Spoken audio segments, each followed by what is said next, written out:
Have you ever been sick? Have you ever received a diagnosis that was hard for you to swallow? Have you ever desired to be in the perfect health, but for some reason your body just wouldn't cooperate? Well, if you experienced any of those things, let me assure you that I can relate.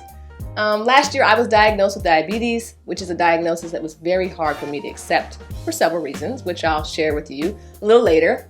But more importantly, I want to share with you how God healed me and the 5 spiritual lessons He taught me through the process that I know will help you through your life's journey. So stay tuned.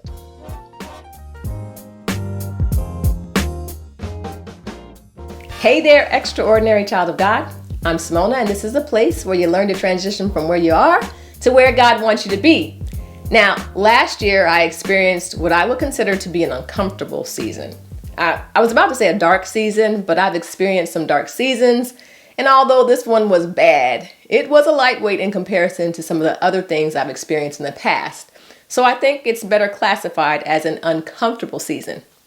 Now, I had a lot of things going on in my life. I had just had a bad car accident, which messed up my head because I had a bad concussion, and some other some very significant things were also going on in my life. And on top of all that, I began to experience symptoms that I knew were associated with diabetes. So I reached out to my doctors to explain to them what was going on. And they assured me that I probably wasn't suffering from diabetes because I didn't fit the profile. In addition to that, I had just been tested a couple months before and my A1C was in normal range. I mean, it wasn't even pre-diabetic. Now, I've always been a little concerned about becoming a diabetic because in my last 2 pregnancies, I had gestational diabetes. And so my doctor told me that meant I could be at risk for developing diabetes in the future, which meant I should be very diligent in maintaining a healthy weight and watching my diet. And that's absolutely what I had been doing.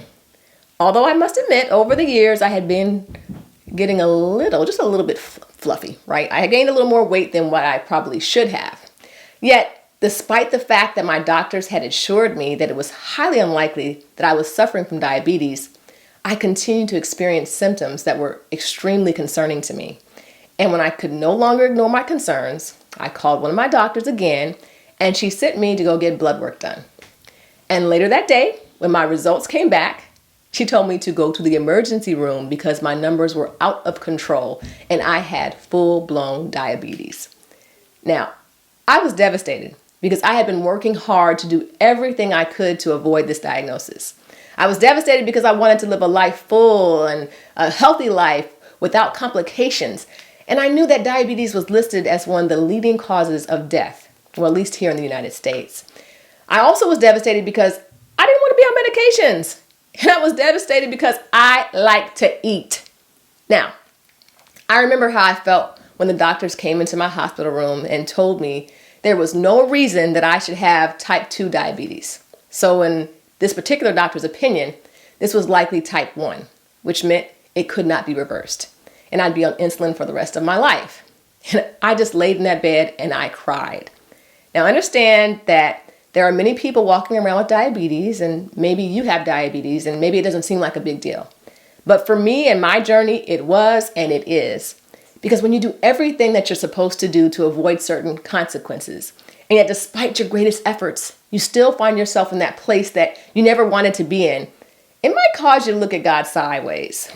It can cause you to say, why me? And it can cause you to declare in your spirit, this ain't fair.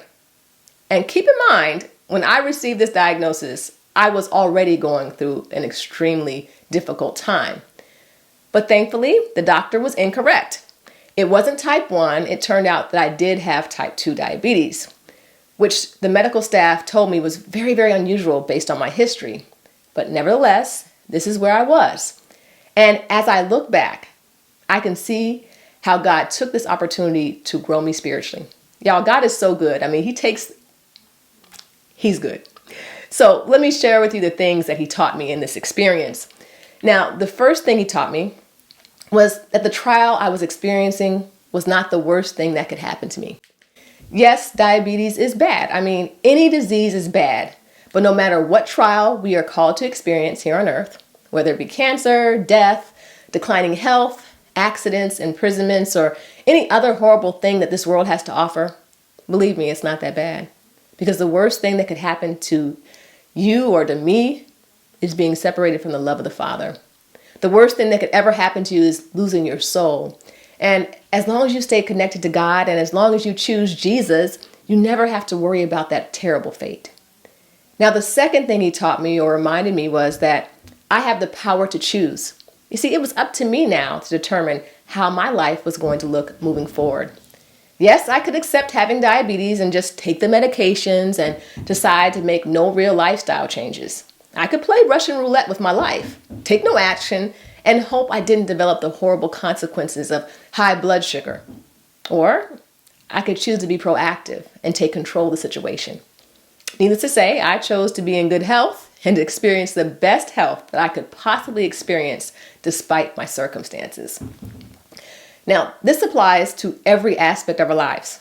No matter what happens to us or what we experience in life, we have the power to choose how we want our stories to end.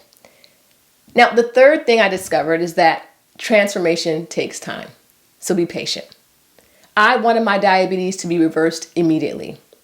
Once I was on a good program, I was doing everything I was supposed to do. I expected my numbers to jump back to normal right away. But that's not what happened. Each day they got progressively better and better, which was great. But I remember reaching out to my uncle, who was one of the physicians who was managing my care. And I remember telling him how frustrated I was that my numbers weren't where they should be. And it was as if I expected it to be perfect. And you know what he told me? He said, "You didn't get here overnight, so don't expect the reversal to happen overnight." And that was a reminder to me that transformation takes time. And we have to learn to be patient with ourselves. If you need transformation in your marriage, remember it takes time. If you desire a transformation in your character, be patient with yourself. It can take time. If you desire healing from the pain or trauma you may have experienced in your past or as a child, remember it takes time. So be patient with yourself. Now, the fourth thing I learned is that consistency is a must.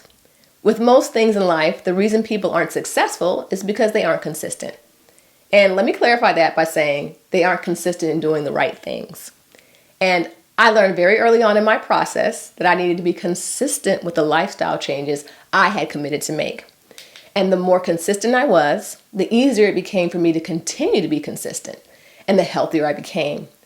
My healthcare team was so proud of me and the progress I had made because what they expressed to me was that the majority of patients aren't dedicated or consistent enough to stick with the plan to see the results.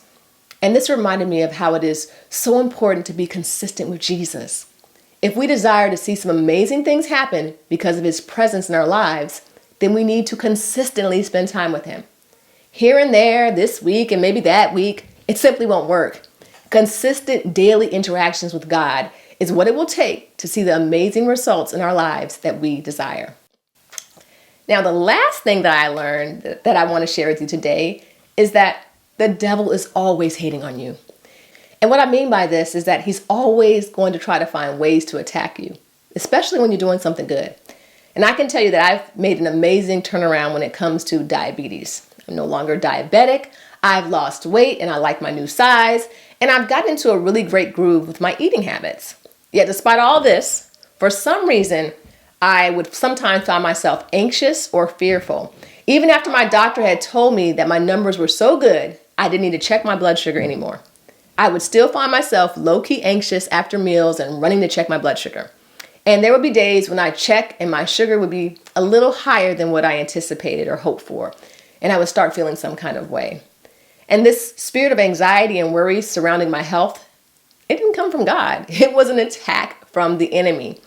Because if I'm doing what I'm supposed to do, if my doctors have told me my numbers are wonderful, if I've prayed and asked God for healing and he's given me the healing that I asked for, then what sense does it make for me to stress myself out, entertaining the thoughts of the enemy?